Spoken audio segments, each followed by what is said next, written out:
ਅੱਜ ਸਵੇਰੇ ਉੱਠਣ ਤੋਂ ਬਾਅਦ ਹੀ ਰਾਧਿਕਾ ਦੀ ਸਿਹਤ ਕੁਝ ਠੀਕ ਨਹੀਂ ਲੱਗ ਰਹੀ ਸੀ। ਫਿਰ ਉੱਤੋਂ ਉਹ ਮਾਂ ਬਣਨ ਵਾਲੀ ਸੀ। 6 ਦਿਨ ਉੱਪਰ ਹੋ ਗਏ ਸੀ, ਪੀਰੀਅਡਸ ਵੀ ਨਹੀਂ ਆਏ ਤੇ ਪ੍ਰੈਗਨੈਂਸੀ ਦੇ ਬਾਰੇ ਸੋਚ ਕੇ ਹੀ ਉਸ ਦਾ ਦਿਲ ਘਬਰਾਉਣ ਲੱਗਿਆ। ਧੜਕਣਾਂ ਤੇਜ਼ ਹੋ ਗਈਆਂ ਸੀ, ਉਹ ਮਾਂ ਬਣਨਾ ਚਾਹੁੰਦੀ ਸੀ। ਉਸ ਦੀਆਂ ਧੜਕਣਾਂ ਤੇਜ਼ ਹੋ ਗਈਆਂ, ਉਹ ਚਾਹੁੰਦੀ ਸੀ ਕਿ 5 ਸਾਲ ਤੋਂ ਸੁੰਨੀ ਪਈ ਉਹਦੀ ਕੁੱਖ ਇੱਕ ਵਾਰੀ ਹਰੀ ਹੋ ਜਾਵੇ। ਪਰ ਪਿਛਲੀ 2 ਵਾਰੀ ਜਿਸ ਦਰਦ ਅਤੇ ਦੁੱਖ ਤੋਂ ਉਸ ਨੂੰ ਗੁਜ਼ਰਨਾ ਪਿਆ, ਉਸ ਨੂੰ ਯਾਦ ਆਉਂਦੇ ਹੀ ਉਸ ਦਾ ਦਿਲ ਦੁਖੀ ਹੋ ਜਾਂਦਾ। ਕਈ ਵਾਰੀ ਇਸ ਗੱਲ ਨੂੰ ਦੁਹਰਾਇਆ ਗਿਆ ਸੀ, ਹੇ ਪਰਮਾਤਮਾ ਮੇਰੀ ਰੱਖਿਆ ਕਰੀ। ਉਹ ਹੌਂਕਾ ਲੈ ਕੇ ਬਿਸਤਰੇ ਤੇ ਬੈਠ ਗਈ। ਗੁੜੀਆ ਤੇ ਰਾਜ ਹਲੇ ਸੁੱਤੇ ਪਏ ਸੀ।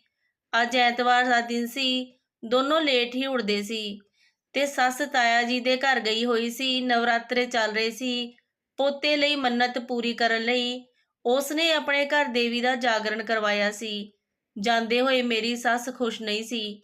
ਪਤਾ ਨਹੀਂ ਸਾਡੇ ਤੇ ਦੇਵੀ ਕਦੋਂ ਕਿਰਪਾ ਕਰੂਗੀ। ਮੈਂ ਵੀ ਪੋਤੇ ਦਾ ਮੂੰਹ ਦੇਖਣਾ, ਮੈਨੂੰ ਵੀ ਪੋਤੇ ਦਾ ਮੂੰਹ ਦਿਖਾਵੇ ਤਾਂ ਮੈਂ ਵੀ ਜਗਰਾਤਾ ਕਰਾਵਾਂਗੀ। ਦੇਵੀ ਮਾਂ ਦੀ ਪਰਮ ਭਗਤ ਮੇਰੀ ਸੱਸ ਨੇ ਕੋਈ ਮੰਦਰ ਕੋਈ ਵਰਤ ਨਹੀਂ ਛੱਡਿਆ। ਹਾਲਾਂਕਿ ਘਰ ਹਰ ਤਰ੍ਹਾਂ ਤੋਂ ਵਧੀਆ ਸੀ, ਕਿਸੇ ਚੀਜ਼ ਦੀ ਕੋਈ ਕਮੀ ਨਹੀਂ ਸੀ। ਫਿਰ ਵੀ ਸੱਸ ਨੂੰ ਲੱਗਦਾ ਸੀ ਕਿ ਦੇਵੀ ਉਹਨਾਂ ਤੇ ਕਿਰਪਾ ਨਹੀਂ ਕਰਦੀ। ਤਾਂ ਹੀ ਉਹਨਾਂ ਦੇ ਘਰ ਪੋਤੇ ਦੀ ਜਗ੍ਹਾ 5 ਸਾਲ ਦੀ ਪੋਤੀ ਸੀ। ਰਾਧਿਕਾ ਦਾ ਭਰਿਆ ਪੁਰਿਆ ਸਸੁਰਾਲ ਸੀ। 4 ਨੂੰਹਾਂ ਵਿੱਚੋਂ ਤੀਜੀ ਸੀ। ਸਭ ਦੇ ਘਰ ਨੇੜੇ ਹੀ ਸੀ। ਸਾਂਝਾ ਪਰਿਵਾਰ ਸੀ। ਰੋਜ਼ ਨਾਲ ਉੱਠਦੇ ਬੈਠਦੇ, ਹਰ ਘਰ ਦੀ ਖਬਰ ਦੂਜੇ ਘਰ ਨੂੰ ਰਹਿੰਦੀ ਸੀ। ਮੇਰੀ ਸੱਸ ਦੇ ਅਨੁਸਾਰ ਬਾਕੀਆਂ ਦੇ ਤਾਂ ਸਾਰਿਆਂ ਤੇ ਮਾਂ ਨੇ ਕਿਰਪਾ ਕੀਤੀ। ਉਹਨਾਂ ਤੇ ਅਸੀਮ ਕਿਰਪਾ ਸੀ, ਕਿਉਂਕਿ ਖਾਨਦਾਨ ਵਿੱਚ ਜਿੰਨੀਆਂ ਵੀ ਬਹੂਆਂ ਸੀ, ਸਿਵਾਏ ਮੇਰੇ ਸਭ ਦੇ ਬੱਚੇ ਬੇਟੇ ਹੀ ਸੀ। ਬਸ ਮੇਰੇ ਹੀ ਕੁੜੀ ਹੋਈ ਸੀ। ਉਸ ਤੋਂ ਬਾਅਦ 2 ਵਾਰੀ ਮਾਂ ਬਣਨ ਵਿੱਚ ਅਸਫਲ ਰਹੀ। ਇਸ ਲਈ ਰਾਧਿਕਾ ਆਪਣੀ ਨਜ਼ਰਾਂ ਵਿੱਚ ਹੀਨ ਭਾਵਨਾ ਮਹਿਸੂਸ ਕਰਦੀ ਸੀ। ਬਾਕੀ ਸਾਰੀਆਂ ਨੂੰਹਾਂ ਨੇ ਕਿੱਦਾਂ ਕੁੜੀ ਹੋਣ ਤੇ ਸਫਾਈ ਕਰਵਾਈ ਸੀ ਅਤੇ ਮੁੰਡੇ ਪੈਦਾ ਕਰਨ ਦੇ ਲਈ ਮਾਣ ਪ੍ਰਾਪਤ ਕੀਤਾ, ਇਹ ਗੱਲ ਕਿਸੇ ਤੋਂ ਲੁਕੀ ਨਹੀਂ ਸੀ। ਉਹ ਆਪਣੇ ਗਰਭ ਦੀ ਜਾਂਚ ਨਹੀਂ ਕਰਵਾਉਣਾ ਚਾਹੁੰਦੀ ਸੀ। ਉਸ ਦੀ ਉਹ ਵਿਰੋਧੀ ਸੀ। ਆਖਰ ਉਸ ਦੇ ਪਾਪਾ ਨੇ ਉਸ ਦੀ ਭੈਣ ਨੂੰ ਬੜੇ ਲਾਡ ਪਿਆਰ ਨਾਲ ਪਾਲਿਆ ਸੀ। ਉਹਨਾਂ ਦੀ ਸੋਚ ਇੰਨੀ ਘਟੀਆ ਨਹੀਂ ਸੀ, ਪਰ ਉਸ ਦੇ ਸਹੁਰਿਆਂ ਵਿੱਚ ਪੜ੍ਹੇ ਲਿਖੇ ਹੋ ਕੇ ਵੀ ਸਭ ਕੁਝ ਉਲਟ ਸੀ। ਕਹਿਣ ਨੂੰ ਪੂਰਾ ਪਰਿਵਾਰ ਸੀ, ਦੇਵੀ ਮਾਂ ਦਾ ਭਗਤ ਸੀ। ਲਗਭਗ ਰੋਜ਼ ਹੀ ਕਿਸੇ ਨਾ ਕਿਸੇ ਘਰ ਦੇ ਵਿੱਚ ਦੇਵੀ ਮਾਂ ਦੇ ਨਾਂ ਤੇ ਕੁਝ ਨਾ ਕੁਝ ਹੁੰਦਾ ਰਹਿੰਦਾ। ਪਰ ਜਦੋਂ ਅਸਲ ਵਿੱਚ ਦੇਵੀ ਦੇ ਰੂਪ ਵਿੱਚ ਕੁੜੀ ਘਰ ਵਿੱਚ ਜੰਮਦੀ ਤਾਂ ਘਰ ਦੇ ਵੱਡੇ ਬੁੱਢਿਆਂ ਦੇ ਮੂੰਹ ਏਦਾਂ ਉੱਤਰ ਜਾਂਦੇ ਜਿੱਦਾਂ ਕਿਸੇ ਨੇ ਉਹਨਾਂ ਤੋਂ ਕੁਝ ਖੋਹ ਲਿਆ ਹੋਵੇ। ਰਾਧਿਕਾ ਨੂੰ ਜਦੋਂ ਵੀ ਕਿਸੇ ਭਰਜਾਈ ਦੇ ਗਰਭਪਾਤ ਦੀ ਖਬਰ ਮਿਲਦੀ ਤਾਂ ਉਸ ਦੇ ਦਿਲ ਵਿੱਚ ਨਫ਼ਰਤ ਅਤੇ ਗੁੱਸਾ ਭਰ ਜਾਂਦਾ।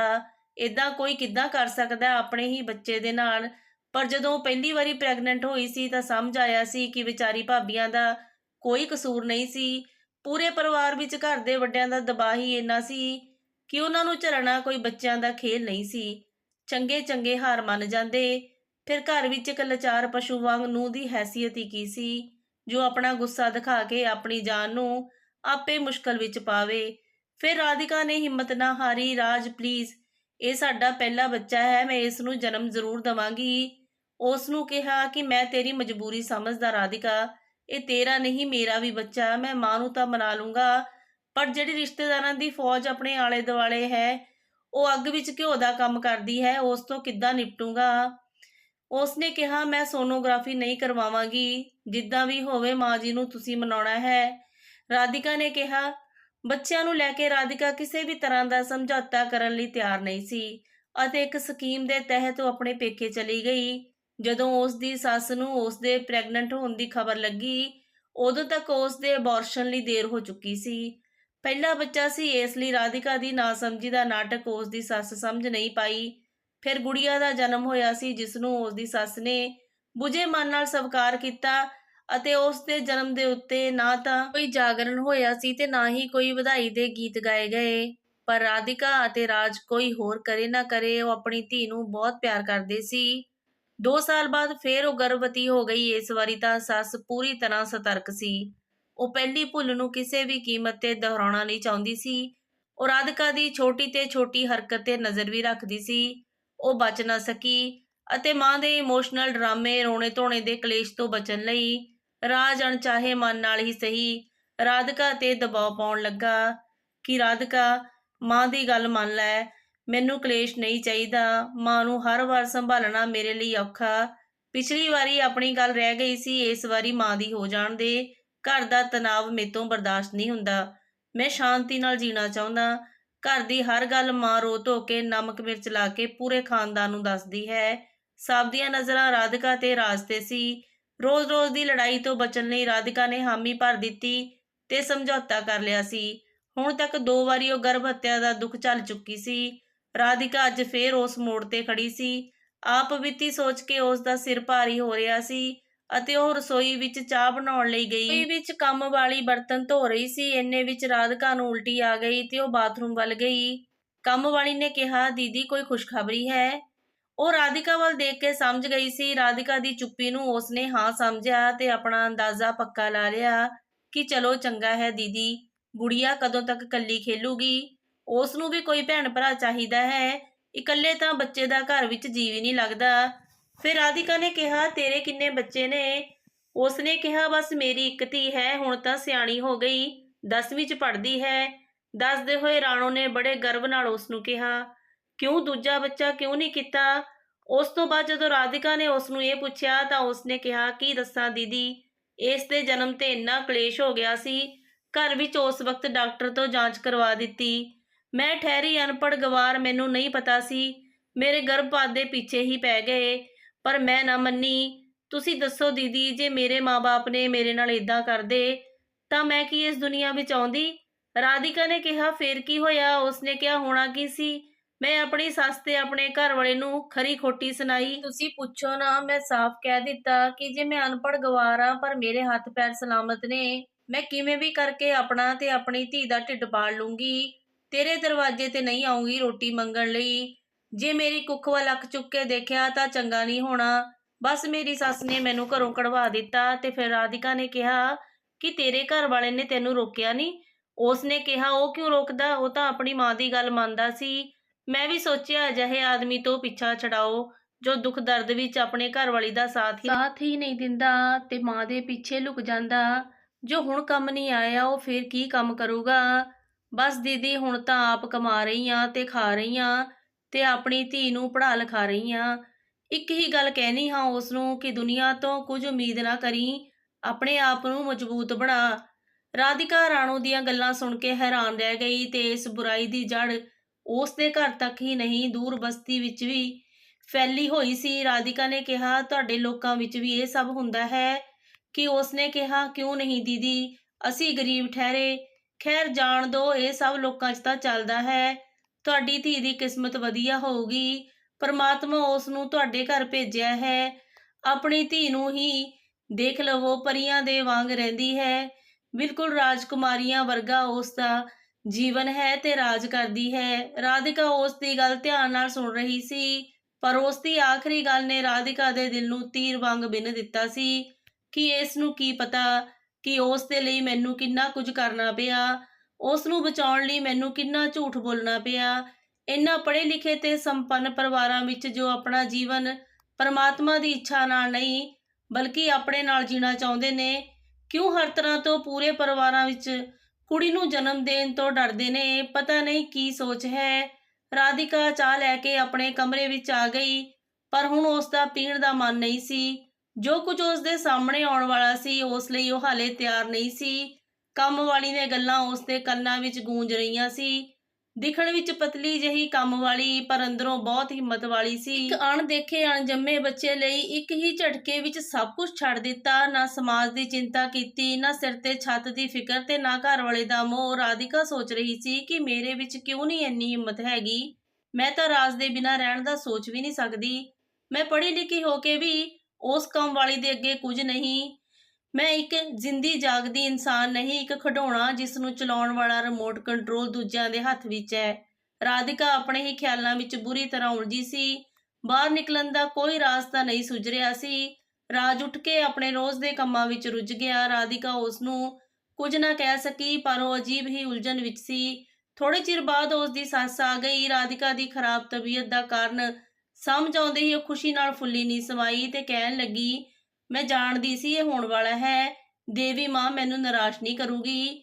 ਉਸ ਨੇ ਤਾਂ ਰਾਤ ਹੀ ਮੈਨੂੰ ਦੱਸ ਦਿੱਤਾ ਕਿ ਮੇਰੇ ਘਰ ਵਿੱਚ ਪੁੱਤ ਆਉਣ ਵਾਲਾ ਹੈ। ਉਹ ਆਪਣੀਆਂ ਹੀ ਮਨਘੜੰਤ ਗੱਲਾਂ ਰਾਧਿਕਾ ਨੂੰ ਕਹਿ ਰਹੀ ਸੀ। ਆਪਣੀਆਂ ਇੱਛਾਵਾਂ ਦੀ ਪੂਰਤੀ ਲਈ ਆਪਣੇ ਸੁਪਨੇ ਜਾਂ ਆਪਣੀਆਂ ਕਲਪਨਾਵਾਂ ਵਿੱਚ ਹੀ ਉਸਨੇ ਆਪਣੇ ਇਸ਼ਟ ਦੇਵੀ ਦੇਵਤਿਆਂ ਦੀ ਬਾਣੀ ਨਹੀਂ, ਸਗੋਂ ਆਪਣੇ ਹੀ ਮਨ ਦਾ ਭਰਮ ਜਾਲ ਦੱਸ ਰਹੀ ਸੀ। ਉਹ ਇਹ ਗੱਲ ਨਹੀਂ ਸਮਝਦੀ ਸੀ, ਰਾਧਿਕਾ ਦੀ ਪਿਛਲੀ ਪ੍ਰੈਗਨੈਂਸੀ 'ਚ ਵੀ ਦੇਵੀ ਮਾਂ ਨੇ ਉਹਨਾਂ ਨੂੰ ਸੁਪਨੇ ਵਿੱਚ ਆ ਕੇ ਪੋਤੇ ਦੀ ਖਬਰ ਦਿੱਤੀ ਸੀ, ਜੋ ਬਾਅਦ ਵਿੱਚ ਝੂਠ ਸਿੱਧ ਹੋਈ ਸੀ। ਮੈਂ ਗੀਤਾ ਨੂੰ ਫੋਨ ਕਰਦੀ ਆਂ, ਉਹ ਸਮੇਂ ਤੇ ਤੇਰੀ ਜਾਂਚ ਕਰ ਲਊਗੀ। ਸੱਸ ਦੀ ਗੱਲ ਸੁਣਦੇ ਹੀ ਉਹ ਘਬਰਾ ਗਈ ਤੇ ਰਾਜ ਨੇ ਬੜੇ ਅਜੀਬ ਤਰੀਕੇ ਨਾਲ ਰਾਧਿਕਾ ਵੱਲ ਦੇਖਿਆ। ਰਾਧਿਕਾ ਦੇ ਮਨ ਵਿੱਚ ਜੋ ਦਰਦ ਸੀ, ਉਸ ਦੀਆਂ ਅੱਖਾਂ ਵਿੱਚੋਂ ਸਾਫ਼ ਦਿਸ ਰਿਹਾ ਸੀ। ਰਾਜ ਨੇ ਵੀ ਕੁਝ ਨਾ ਕਿਹਾ ਤੇ ਰਾਧਿਕਾ ਵੀ ਚੁੱਪ ਸੀ। ਸੋਚ ਰਹੀ ਸੀ, ਹੁਣ ਮੇਰਾ ਕੀ ਬਣੂਗਾ। ਇਹੀ ਸੋਚਾਂ ਵਿੱਚ ਉਹ ਉਲਝੀ ਹੋਈ ਸੀ। ਉਸਨੂੰ ਸਮਝ ਨਹੀਂ ਆ ਰਿਹਾ ਸੀ ਕਿ ਉਹ ਕੀ ਕਰੇ। ਰਾਧਿਕਾ ਨੂੰ ਤੀਜਾ ਮਹੀਨਾ ਚੱਲ ਰਿਹਾ ਸੀ। ਉਸ ਦੀ ਸੱਸ ਨੇ ਸੋਨੋਗ੍ਰਾਫੀ ਦਾ ਅਪਾਇੰਟਮੈਂਟ ਲੈ ਲਿਆ ਸੀ ਤੇ ਨਤੀਜਾ ਸਹੀ ਨਾ ਹੋਣ ਤੇ ਗਰਭਪਾਤ ਦਾ ਵੀ ਇੰਤਜ਼ਾਮ ਕਰ ਦਿੱਤਾ ਸੀ।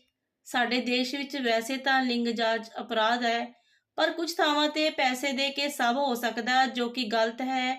ਰਾਧਿਕਾ ਦੇ ਨਾਲ ਕਲੀਨਿਕ ਵਿੱਚ ਰਾਜ ਨੂੰ ਨਾ ਭੇਜ ਕੇ ਉਸ ਦੀ ਸੱਸ ਆਪ ਜਾ ਰਹੀ ਸੀ, ਕਿਉਂਕਿ ਉਸ ਨੂੰ ਆਪਣੇ ਪੁੱਤ ਤੇ ਪੂਰਾ ਭਰੋਸਾ ਸੀ ਕਿ ਕਿਤੇ ਉਹ ਰਾਧਿਕਾ ਦੀਆਂ ਗੱਲਾਂ ਵਿੱਚ ਆ ਕੇ ਪਲਟ ਗਿਆ ਤਾਂ ਉਸ ਦੀਆਂ ਇੱਛਾਵਾਂ ਤੇ ਪਾਣੀ ਫਿਰ ਜਾਊਗਾ।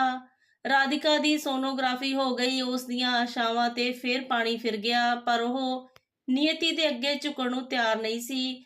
ਜਿੱਦਾਂ ਹੀ ਗਰਭਪਾਤ ਦਾ ਸਮਾਂ ਨੇੜੇ ਆ ਰਿਹਾ ਸੀ, ਰਾਧਿਕਾ ਦੀ ਬੇਚੈਨੀ ਵੱਧ ਰਹੀ ਸੀ। ਉਸ ਦਾ ਅੰਤਰਮਨ ਉਸ ਨੂੰ ਧਤਕਾਰ ਰਿਹਾ ਸੀ ਕਿ ਇਹ ਨਾ ਹੋਣ ਦੇ, ਇਹ ਅਨਰਥ ਹੈ, ਬਹੁਤ ਹੋ ਚੁੱਕਿਆ। ਹੁਣ ਕਦ ਤੱਕ ਤੂੰ ਆਪਣੇ ਬੱਚਿਆਂ ਦੇ ਕਤਲ ਕਰਦੀ ਰਹੇਂਗੀ? ਕੀ ਤੂੰ ਆਪਣੀ ਕੰਮ ਵਾਲੀ ਤੋਂ ਵੀ ਗਈ ਗੁਜ਼ਰੀ ਹੈ, ਜੋ ਆਪਣੇ ਬੱਚੇ ਦੀ ਰੱਖਿਆ ਲਈ ਸਭ ਕੁਝ ਤਿਆਗ ਗਈ, ਤੇ ਤੂੰ ਕਿਉਂ ਨਹੀਂ ਕਰ ਸਕਦੀ? ਕੀ ਹੋਊਗਾ? ਜ਼ਿਆਦਾ ਤੋਂ ਜ਼ਿਆਦਾ ਤੈਨੂੰ ਘਰ ਤੋਂ ਕੱਢ ਦੇਣਗੇ।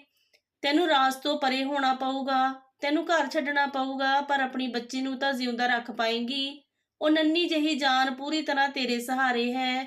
ਸੋਚਦੀ ਹੋਣੀ ਕਿਵੇਂ, ਆਪਣੀ ਮਾਂ ਕੋਲ ਸੁਰੱਖਿਅਤ ਆ। ਮੇਰੀ ਮਾਂ ਹੈ ਤਾਂ ਮੇਰਾ ਕੋਈ ਕੁਝ ਨਹੀਂ ਵਿਗਾੜ ਸਕਦਾ। ਚੈਨ ਨਾਲ ਸੋਈ ਹੋਣੀ, ਪਰ ਉਸ ਨੂੰ ਕੀ ਪਤਾ ਕਿ ਉਸ ਦੀ ਧੀ ਦੀ ਜਾਨ ਜਾਣ ਵਾਲੀ ਸੀ। ਅੱਜ ਉਸ ਦੀ ਮਾਂ ਹੀ ਉਸ ਦੀ ਜਾਨ ਲੈਣ ਵਾਲੀ ਬਣ ਗਈ। ਇਹ ਅਨਿਆਏ ਨਾ ਕਰ ਉਸ ਦੇ ਨਾਲ। ਅੱਜ ਰਾਜ ਦੇ ਪਿਆਰ ਦੀ ਪ੍ਰੀਖਿਆ ਹੋਣੀ ਸੀ।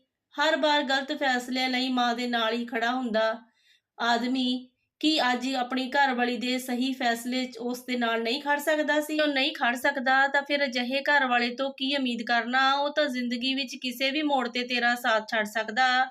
ਤੂੰ ਇੰਨੀ ਵੀ ਕਿਸੇ ਤੇ ਨਿਰਭਰ ਨਹੀਂ ਕਿ ਆਪਣੀਆਂ ਬੱਚੀਆਂ ਦਾ ਭਾਰ ਨਾ ਚੁੱਕ ਸਕੇ। ਬਸ ਜ਼ਰਾ ਜਿਹੀ ਹਿੰਮਤ ਰੱਖ। ਨਰਸ ਨੇ ਕਿਹਾ, ਰਾਧਿਕਾ ਚੱਲੋ। ਉਹ ਜਿਵੇਂ ਹੀ ਰਾਧਿਕਾ ਖੜੀ ਸੀ ਉਦਾਂ ਹੀ ਖੜੀ ਰਹੀ। ਉਸਨੇ ਆਪਣੇ ਪੈਰ ਤੱਕ ਨਾ ਹਿਲਾਏ। ਉਸਨੇ ਕਿਹਾ, ਮੇਰੇ ਤੋਂ ਨਹੀਂ ਹੋਊਗਾ ਮਾਂ ਜੀ, ਮੈਂ ਇਹ ਸਭ ਨਹੀਂ ਕਰੂੰਗੀ। ਗਲੇ ਵਿੱਚ ਫਸਿਆ ਉਸ ਦਾ ਫੈਸਲਾ ਬੜੀ ਤੇਜ਼ੀ ਨਾਲ ਬਾਹਰ ਨਿਕਲਿਆ। ਉਸਨੇ ਕਿਹਾ ਕਿ ਨੂੰਹਾਂ ਘਰ ਵਸਾਉਣ ਲਈ ਹੁੰਦੀਆਂ ਨੇ, ਨਾ ਕਿ ਉਜਾੜਨ ਲਈ। ਤੂੰ ਮੇਰੇ ਵੰਸ਼ ਦਾ ਖਾਤਮਾ ਕਰਨ ਤੇ ਤੁਲੀ ਆਂ। ਕਹਿ ਦਿੰਨੀ ਆਂ ਰਾਜ ਨੂੰ, ਜਾਂ ਤਾਂ ਇਸ ਨੂੰ ਸਮਝਾ, ਨਹੀਂ ਤਾਂ ਮੇਰੇ ਨਾਲ ਕੋਈ ਰਿਸ਼ਤਾ ਨਹੀਂ। ਉਸ ਦੀ ਸੱਸ ਨੇ ਗੁੱਸੇ ਨਾਲ ਕਿਹਾ ਤਾਂ ਰਾਧਿਕਾ ਨੇ ਕਿਹਾ, ਨਾ ਰਹੇ ਤਾਂ ਨਾ ਸਹੀ ਮਾਂ ਜੀ, ਮੈਂ ਇਸ ਦੇ ਲਈ ਤਿਆਰ ਹਾਂ, ਪਰ ਇਸ ਵਾਰੀ ਆਪਣੇ ਬੱਚੇ ਨੂੰ ਕਤਲ ਨਹੀਂ ਕਰੂੰਗੀ, ਨਾ ਹੀ ਮੇਰਾ ਫੈਸਲਾ ਬਦਲੂਗਾ। ਅੱਗੇ ਤੁਹਾਡੀ ਮਰਜ਼ੀ ਹੈ। ਮੈਂ ਅੱਜ ਇੱਥੇ ਆਪਣੀ ਧੀ ਨੂੰ ਨਾਲ ਲੈ ਕੇ ਜਾਊਂਗੀ। ਰਾਧਿਕਾ ਦੀ ਆਵਾਜ਼ ਬੜੀ ਸ਼ਾਂਤ ਸੀ। ਉਸ ਨੂੰ ਹਰ ਮੁਸ਼ਕਲ ਦਾ ਸਾਹਮਣਾ ਕਰਨ ਲਈ ਤਿਆਰ ਸੀ। ਕੋਈ ਕਿਤੇ ਨਹੀਂ ਜਾਊਗਾ ਮਾਂ। ਰਾਧਿਕਾ ਨੇ ਜੋ ਕੀਤਾ ਹੈ ਠੀਕ ਕੀਤਾ ਹੈ। ਮੈਂ ਆਪ ਹੀ ਚਾਹੁੰਦਾ ਹਾਂ, ਪਰ ਨਾ ਜਾਣੇ ਮੇਰੇ 'ਚ ਕਿਉਂ ਨਹੀਂ ਹਿੰਮਤ ਆ ਰਹੀ। 2 ਧੀਆਂ ਦੀ ਹੱਤਿਆ ਹੁਣ ਤੱਕ ਮੇਰੇ ਸਿਰ ਤੇ ਪਾਪ ਹੈ, ਮੈਂ ਤੀਜੀ ਨੂੰ ਝੱਲਣ ਦੀ ਮੇਰੇ 'ਚ ਹਿੰਮਤ ਨਹੀਂ। ਰਾਜ ਨੇ ਵੀ ਹਿੰਮਤ ਕਰਕੇ ਇਹ ਸਭ ਕਿਹਾ। ਉਸ ਦੀ ਸੱਸ ਨੇ ਕਿਹਾ, ਇਹ ਤੂੰ ਕੀ ਕਹਿ ਰਿਹਾ ਹੈ? ਇਹਦੇ ਨਾਲ ਤੂੰ ਵੀ ਪਾਗਲ ਹੈ। ਤੇਰੇ ਮਰਨ ਤੋਂ ਬਾਅਦ ਤੇਰਾ ਕੋਈ ਕਿਰਿਆਕਰਮ ਤੇ ਸ਼ਰਾਧ ਕਰਨ ਵਾਲਾ ਵੀ ਨਹੀਂ ਹੋਣਾ। ਤੇਰੀ ਆਤਮਾ ਨੂੰ ਕਿੱਦਾਂ ਮੁਕਤੀ ਮਿਲੂਗੀ? ਮਾਂ ਦੀਆਂ ਗੱਲਾਂ ਸੁਣ ਕੇ ਇਸ ਵਾਰੀ ਰਾਜ ਦੀ ਸਹਿਣ ਸ਼ਕਤੀ ਜਵਾਬ ਦੇ ਗਈ, ਆਤਮਾ ਦੀ ਮੁਕਤੀ ਆਪਣੇ ਚੰਗੇ ਤੇ ਮਾੜੇ ਕਰਮਾਂ ਨਾਲ ਹੁੰਦੀ ਹੈ, ਨਾ ਹੀ ਕਿਸੇ ਕਰਮ ਕਾਂਡ ਨਾਲ। ਰਾਜ ਨੇ ਆਪਣੀ ਮਾਂ ਨੂੰ ਗੁੱਸੇ ਨਾਲ ਕਿਹਾ। ਉਸ ਨੇ ਕਿਹਾ, ਜੇ ਤੁਸੀਂ ਮੇਰੀ ਗੱਲ ਨਹੀਂ ਮੰਨੀ ਤਾਂ ਫਿਰ ਤੁਸੀਂ ਦੇਖਿਓ। ਮੇਰੀ ਇੱਕ ਗੱਲ ਕੰਨ ਖੋਲ ਕੇ ਸੁਣ ਲਓ ਮਾਂ, ਜੇ ਤੁਸੀਂ ਰਾਧਿਕਾ ਦੀ ਪ੍ਰੈਗਨੈਂਸੀ ਵਿੱਚ ਕਿਸੇ ਵੀ ਤਰ੍ਹਾਂ ਦੀ ਕੋਈ ਰੁਕਾਵਟ ਖੜੀ ਕੀਤੀ ਜਾਂ ਉਸ ਨੂੰ ਤੰਗ ਕੀਤਾ ਤਾਂ ਸਾਡੀ ਮੁਕਤੀ ਹੋਵੇ ਨਾ ਹੋਵੇ, ਤੁਹਾਡੀ ਨਹੀਂ ਹੋਊਗੀ, ਕਿਉਂਕਿ ਫਿਰ ਮੈਂ ਤੁਹਾਡੇ ਮਰਨ ਤੇ ਨਾ ਤੁਹਾਡਾ ਕਿਰਿਆਕਰਮ ਕਰੂੰਗਾ ਤੇ ਨਾ ਹੀ ਪਿੰਡਦਾਨ। ਅੱਜ ਰਾਜ ਦੇ ਦਿਲ ਵਿੱਚ ਭਰਿਆ ਗਵਾਰ ਬਾਹਰ ਆ ਗਿਆ ਤੇ ਉਸ ਦੀ ਸੱਸ ਚੁੱਪਚਾਪ ਖੜੀ ਸੀ। ਉਸਨੇ ਕਿਹਾ, ਰਾਧਿਕਾ ਜੇ ਤੇਰੇ ਨਾਲ ਕਿਸੇ ਵੀ ਤਰ੍ਹਾਂ ਦਾ ਬੁਰਾ ਵਰਤਾਅ ਹੋਊਗਾ ਤਾਂ ਮੈਂ ਵੀ ਆਪਣਾ ਘਰ ਛੱਡ ਦੂੰਗਾ। ਰਾਧਿਕਾ ਬਹੁਤ ਭਾਵੁਕ ਹੋ ਗਈ ਸੀ ਤੇ ਉਸ ਨਾਲ ਲਿਪਟ ਕੇ ਰੋ ਪਈ। ਅੱਜ ਉਸ ਦੀ ਸੁੰਨੀ ਕੁੱਖ ਫੇਰ ਹਰੀ ਹੋ ਗਈ ਸੀ। ਅੱਜ ਉਸਨੇ ਆਪਣੀ ਕੁੱਖ ਦੇ ਨਾਲ ਆਪਣੇ ਸੁਹਾਗ ਤੇ ਵੀ ਹੱਕ ਪਾ ਲਿਆ ਸੀ। ਹਾਂਜੀ ਦੋਸਤੋ, ਉਮੀਦ ਕਰਦੀ ਹਾਂ ਤੁਹਾਨੂੰ ਅੱਜ ਦੀ ਕਹਾਣੀ ਚੰਗੀ ਲੱਗੀ ਹੋਣੀ। ਚੰਗੀ ਲੱਗੇ ਤਾਂ ਲਾਈਕ ਸ਼ੇਅਰ ਕਰਿਓ ਜੀ। ਚੈਨਲ ਤੇ ਪਹਿਲੀ ਵਾਰੀ ਆਏ ਹੋ ਸਬਸਕ੍ਰਾਈਬ ਜ਼ਰੂਰ ਕਰਿਓ। ਆਪਾਂ ਫੇਰ ਮਿਲਾਂਗੇ ਇੱਕ ਸੋਹਣੀ ਜਿਹੀ ਕਹਾਣੀ ਨਾਲ। ਤਦ ਤੱਕ ਲਈ ਤੁਹਾਨੂੰ ਸਾਰਿਆਂ ਨੂੰ ਮੇਰੇ ਵੱਲੋਂ ਪਿਆਰ ਭਰੀ ਸਤਿ ਸ਼੍ਰੀ ਅਕਾਲ ਜੀ।